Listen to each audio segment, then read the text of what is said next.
Coach, when you're ready for an opening statement.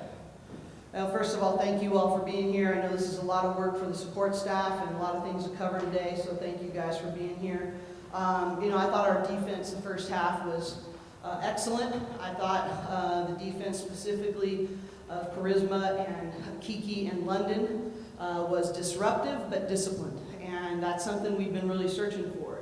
That's the good news. The other good news is our rebounding was elite.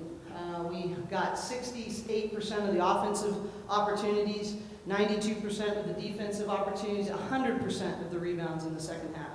So those two things, really, really good. It's been a long time since UCLA teams turned it over 27 times, and they scored 25 points off of those 27 turnovers. And, we got to fix it. And we got to have a point of humility to say, this is a weakness.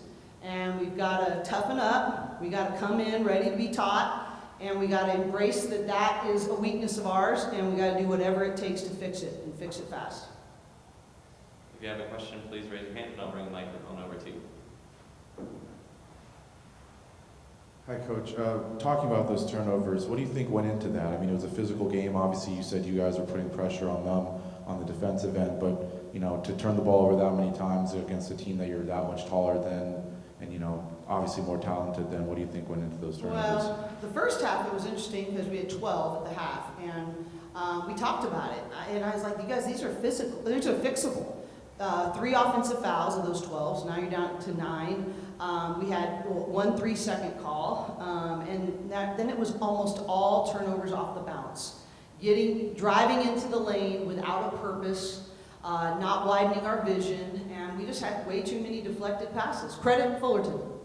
First of all, I think Jeff does a great job. I think they are very well coached, and I think their guards are really good. They're good players.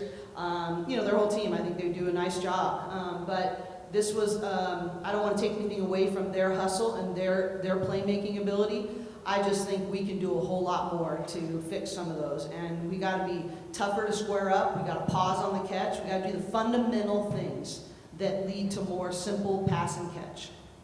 And then for both the players, Coach talked about the ball pressure defensively. Kiki had a couple steals and fast break layups. How big is that to just kind of maybe a night when the offense is a little disrupted with the turnovers, just be able to get a couple free buckets with the steal and score? How big is that for you guys? Yeah, I think that was huge. Our coaches made a big emphasis before the game of us guards applying pressure, disrupting their guards, and I think we really took that to heart and focused on that. So I think to get in the passing lanes, get steals, and on a night where we were struggling offensively, it definitely got us some easy buckets. Coach, what'd you learn about the young bigs a bit? Christine got a lot of time to play there. I think it was a career high in points and minutes, and obviously a big size advantage. But what did you see from her? Well, I just thought she was really solid. You look at, she's 4 for 6, so high shooting percentage, took great shots, 2 for 2 from the free throw line, 8 rebounds, 10 total points, and she had the second highest plus minus, and in 21 minutes of play. So I told that was one of the real bright spots. I thought her coming out, coming back to play for us, coming back from injury, she did a really good job. I think her effort, her focus, her coachability, her enthusiasm. I think, as we progress, I think she's got a major opportunity for us to be a big-time player. In that last quarter, you had freshmen on the court nearly the whole quarter. At one point, it was 4 freshmen on the court. For you and Charisma, what's it like seeing mostly freshmen on the court and having that talent out there, being able, Charisma to sit on the bench and watch other players play and them doing their thing? I think London Jones, she had her steal, just the hustle from London Jones, and also a career high for Jaquez as well, rebounding. I'll let Charisma answer this next, really, because she has a better feel for that. But we had all 5 of them out there in the second quarter as well. The reason these freshmen, they're obviously incredibly talented. And not only are they incredibly talented, they're fun to be around, they want to be coached, they're hardworking, they're really a great group to be around. But they would not be doing as well as they are without the veteran leadership that's shown them the way. And so much credit to their transition goes to Charisma Osborne, to Gina Conti, to Cameron Brown, to Emily Bissoir. who have really mentored them and have been very intentional with that. And I think we need each other, right? And we all play different roles, but those freshmen would not be transitioning to the level that they are if they didn't have such great leadership.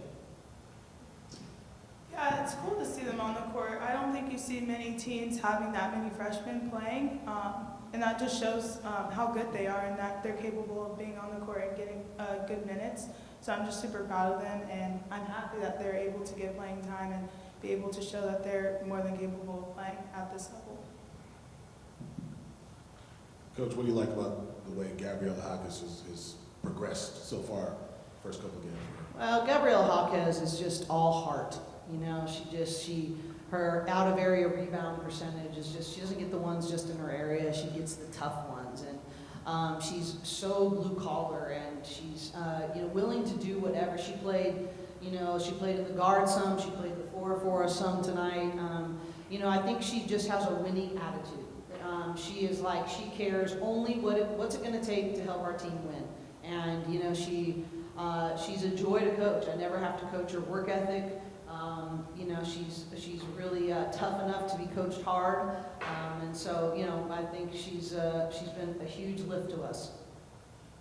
It seems some coaches will pull a young player after every mistake. It seems like you let your players kind of play through it. They might have a different opinion on that. Honestly, I try to keep it as candid as I can. Tonight, everyone was making mistakes. So you can compare all you want, but there's no innocent people out there in terms of, especially on the offensive end. And I try to have a balance of it. I don't want them to have to look over every time they make a mistake and wonder if they're going to get pulled, but I also want them to be held accountable of things under their control. And so that's the sort of healthy tension I'm trying to walk in. And so I try imperfectly I want players to be disciplined and excited about making plays at the same time. And so I think that sometimes, though, when you're having one of those careless nights, you got to simplify it, and we got to just pause. And I didn't think we adjusted to that quick enough. But I don't want any of our players playing in fear, and I want them to be disciplined aggressors. And then finally, obviously, the turnovers have been a big thing. How do you get your team moving forward to not overthink as they're trying to correct what you said is a weakness? I honestly think I don't think we're at that high risk. I'd almost rather them overthink at the moment because we're not making very good decisions. So I think a lot of it is like, okay, who do we have out there? Like, Christine, I wanted to get her a touch after she made those 2 in the second half. I wanted to just at least get her a touch. And let's see if we can move the ball enough to try to have some awareness that way. I think we play hard. I got to give them credit. Consistently over these, first 10 games, what are we, 9-1, I think, right now, that we play hard pretty consistently. We need to play smarter. We need to play with more awareness of each other. We got to play with more teamwork and purpose. And I think that when you have more purpose, you're a more pointed decision maker. You're not wondering, you're not hoping. And we got to get to that really fast because I think USC is going to try to force a chaotic game. And if we're not disciplined and having purpose together, that's going to be a challenge.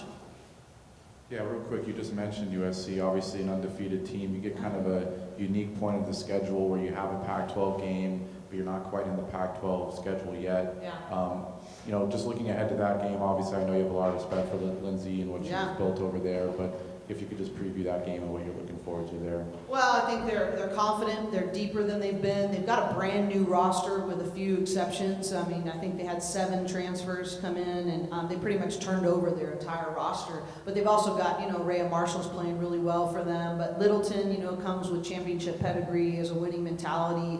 We played against their point guard from Irvine in the WNIT. I mean, they have a lot of really good pieces. And so, if I have to, coach them to get up for that game, we got bigger problems, but I'm not worried about that. But, they're good. I've watched just a little bit of film on them so far, and they're big, they're long, they're versatile. I think they've really committed to the defensive end of the floor a lot more. And so, we want both teams. We want this to be such a great rivalry, and we want to continue to do it. We just got to want to make it we're on top.